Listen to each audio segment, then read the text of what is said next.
Hello everyone, this video is about how to turn on YouTube dark mode on your PC. For people who spend a lot of time staring at screen, dark mode is better for them. Dark mode may work to decrease eye strain and dry eyes. To turn on YouTube dark mode is very simple. Open your YouTube account on web browser and here on the top right corner, click on this icon for YouTube account setting and search for appearance theme.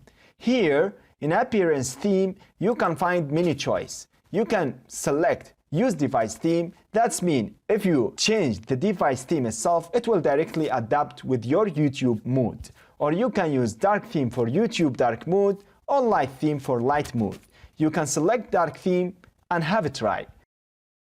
Here is the dark mode for YouTube. It's amazing and it's better for your eyes. If you see this video is helpful for you, please give it a thumbs up and hit that subscribe button. I would really appreciate it. Thank you for your watching. See you next time.